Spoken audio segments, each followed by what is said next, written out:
Hey, good afternoon, everybody. Mike Shea, Transworld Business Advisors here in Orlando, Florida. And I want to welcome you to our YouTube video on accounting firms and valuation tips when selling accounting firms. So these are special and unique for a couple of reasons. First, because the business itself involves professionals who oftentimes are involved in the sale of businesses. And in markets where business brokerage isn't all that common, business owners tend to defer to accountants for valuation and for selling assistance. And as a consequence of that, I'm going to use the analogy that we use with doctors, that doctors should not treat themselves, but accountants should not sell themselves, because what happens in markets where the accountants are selling their own businesses is earnouts and crazy terms happen. So earnouts are very common in accounting practices, but only common when a CPA is conducting the sale to another CPA.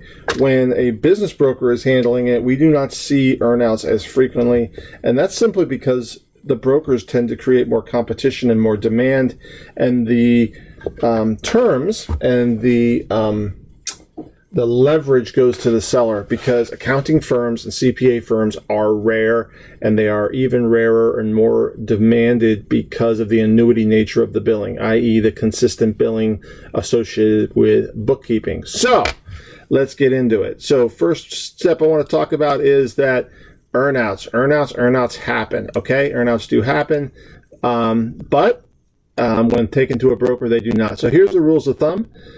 Every CPA has embodied in their head that a valuation of an accounting firm is 100%. That's their starting point, 100% of their sales. To get over that, the quality of the systems, the compatibility of the systems with the buyer and the seller, the retainability of the staff, and the types of clients that they have in the portfolio matter. So if accounting firm A is wanting to buy accounting firm B, and they like bookkeeping, and they've got a system with capacity built up to do bookkeeping services, and everybody's using QuickBooks, it's kind of a plug and play, that buyer will have more value. Conversely, if you're an auditing practice and you're buying another auditing practice, and these guys have better customers, and you're in a small market with less competition in auditing, that may drive valuation up. But the starting point is that 100% mark.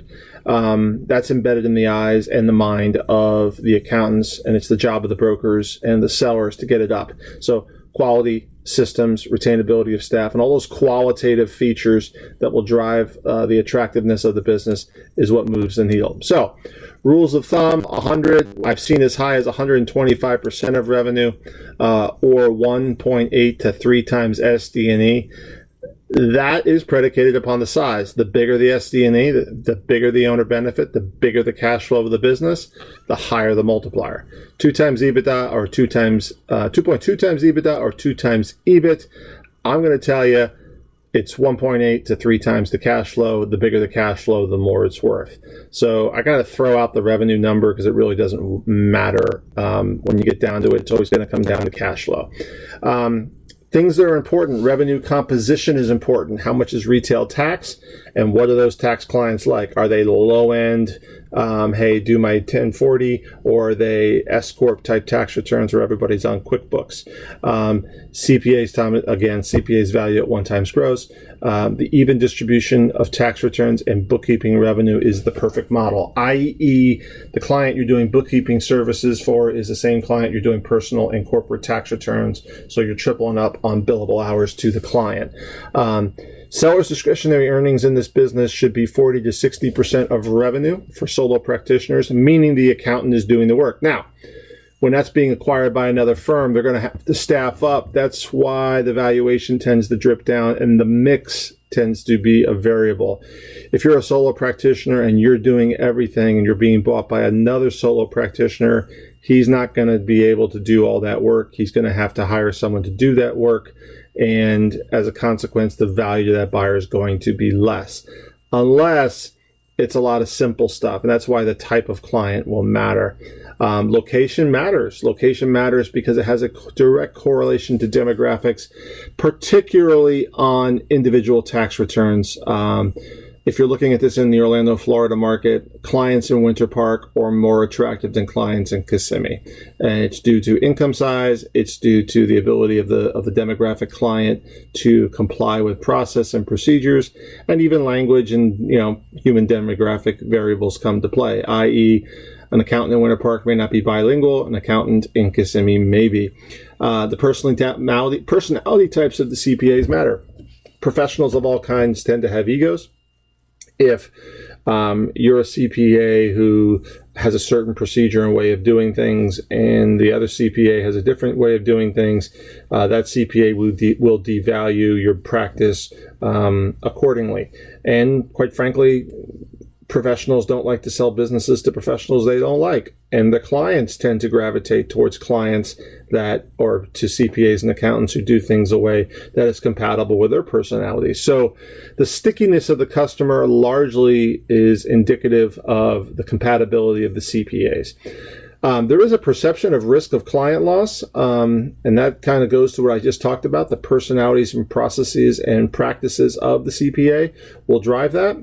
Otherwise, you've got to take your business to a business broker who's going to get a wide swath of attractiveness towards the practice so that the right buyer with a similar personality and approach is going to buy your practice, and they will pay the most because they like it the most. So benchmark data, there are about 121,000 CPA practices. This is off 2017 data. The average profit margin is 14.5 or 14.4.